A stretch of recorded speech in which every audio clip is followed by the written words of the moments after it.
All right, so continuing our discussion on lesson 4.1, algebraic expressions and formulas. This time, let's have our formulas and mathematical models. So what's the difference between these terms?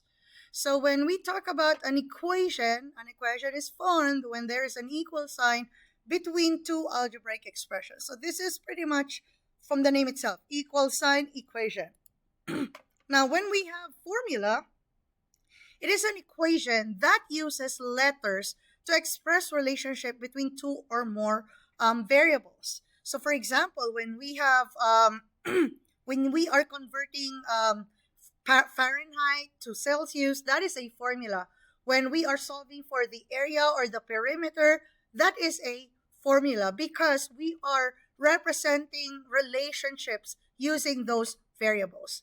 And then the mathematical model, this is when you write a formula to describe a real world phenomena. So you have your word problem, and then from there, you can figure out how you can present the situation using a formula.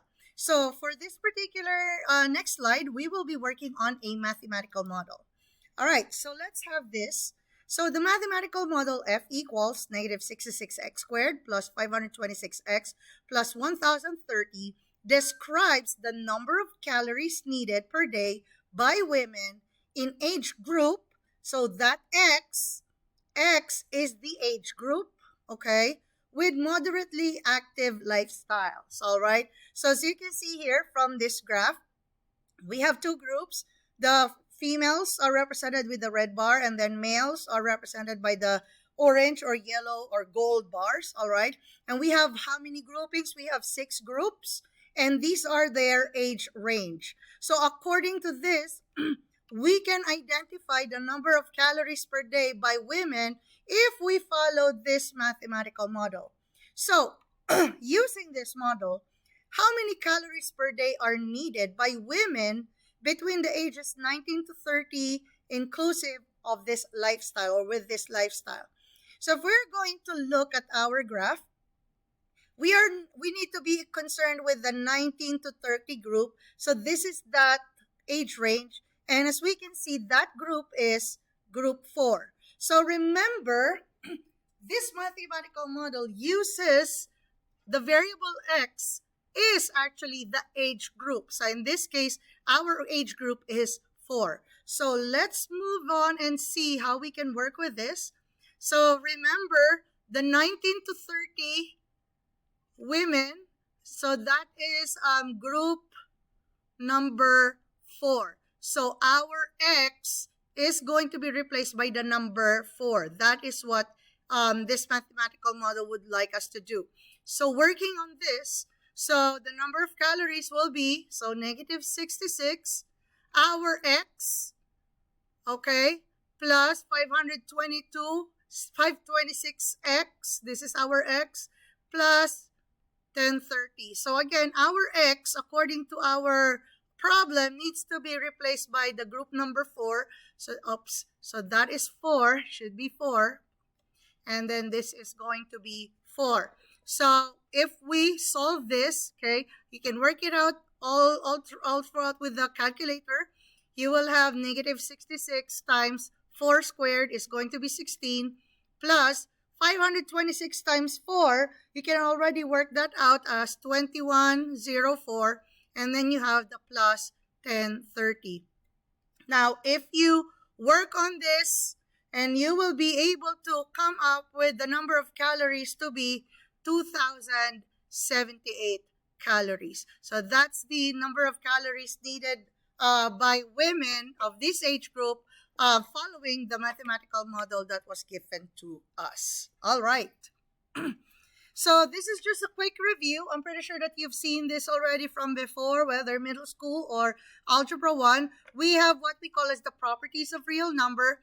So just to remind you, when we talk about commutative property, we can change the order, all right? So let me include some important things here. So commutative, you change the order, all right? Change the order. And this is only applicable for addition and for multiplication, okay? So 3 times 5 is just the same as 5 times 3, okay? So here you have your algebraic expression, 13x squared plus 7x. It's just the same if you put the 7x before and then the 13x squared afterwards. So same thing for our multiplication. So again, the order does not matter, but in the case of algebraic expression, we prefer the coefficient, numeric coefficient first, and then the variable. All right. Then we also have the associative property. This, again, is only applicable to addition and multiplication. So with the case of associative, the grouping, we can change the grouping, okay? So when we are adding stuff, we can have 8 and x being added first. It's just going to give us the same answer, even if we do the 3 and 8 group first and then the x afterwards. So same scenario with multiplication.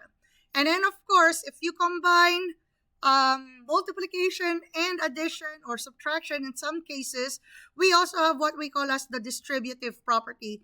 So pretty much, whenever you see a grouping symbol multiplied by a value, we need to distribute. So we simply multiply that number outside to the expressions inside. That's why we are distributing. All right?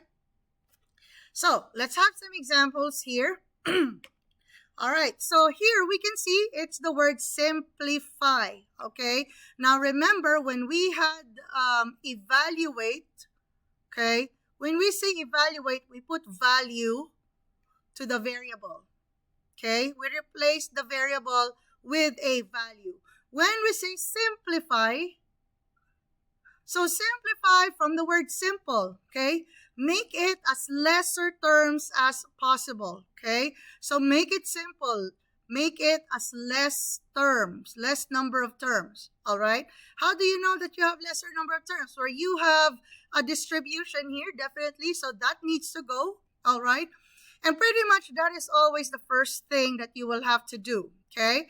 So first thing, you will be doing your distribution, okay? Now, sometimes you will be asked to describe the steps. So it's just like in geometry, every time you do something, you have to prove it. So you can also do that. And the reasoning that you will use will be the properties of equations that we have discussed earlier. So we have here 5 times 3x plus 5 times negative 7 minus 6x, okay? So pretty much what will happen here is we are doing the distributive property, okay? So that's what we had to do. 5 times 3x plus 5 times negative 7 minus 6x. That's what we distribute. And then now, what do we do next? Well, 5 times 3x is going to be 15x. Positive 5 times negative 7 is going to be negative 35. And then 6x, okay? So we simply did our multiplication, okay? And then what do we do next? Well, we know that we have to combine like terms. But for you to be able to see that, we can switch the orders. We can rewrite 15x, and then you have minus 6x, okay? And then you can put the minus 35 at the end, okay? What we did here is we used the associative property. Sorry, not associative, commutative property. My correction to myself. So we used the commutative property to change the order, okay? So remember, you have to change the order of the whole operation. So this is minus 6, so it has to go to the front, okay? And then we know that we can combine 15x and minus 6x, which will give us 9x. And then we still have our minus 35. And why are we able to do 15x minus 9x? Well, that is what we call as our combining like terms, all right? And then, pretty much, can you still combine 9x and 35? No more. So this is already the simplified form, okay? How do you know? Well, you only have 2 terms here. Compared to earlier, you have like grouping and multiple stuff going on in here. So this is what we call as the simplified version. All right. Let's have one more example. Okay. So in this case, you can see that we have so many variables and numbers altogether, so we need to simplify. So we will have, this is 12x squared, and then this is going to be plus 24x, all right? And then this is plus 10, okay? Plus 10 times 4x squared would be plus 40x squared, and then plus 10 times the 3x, that's going to be plus 30x, okay? And what is the reason for this scenario? This is your distributive property, okay? And then what do we do next? Again, we need to make sure that we are having all the like terms nearby each other. So we can have here 12x squared, okay, x squared. So this part, we're going to add it here, plus 40x squared, okay? The plus 24x will be switched over here, plus 24x, and then you have plus 30x. All right. And then now, what is this rule, or what happened here? Well, we are able to use the commutative property. All right. And then now we can have 12x squared plus 40x squared. This is now going to give us what? 52x squared. And on the other hand, we will have 24 plus 30x. That would be 54x. And this is simply combining like terms.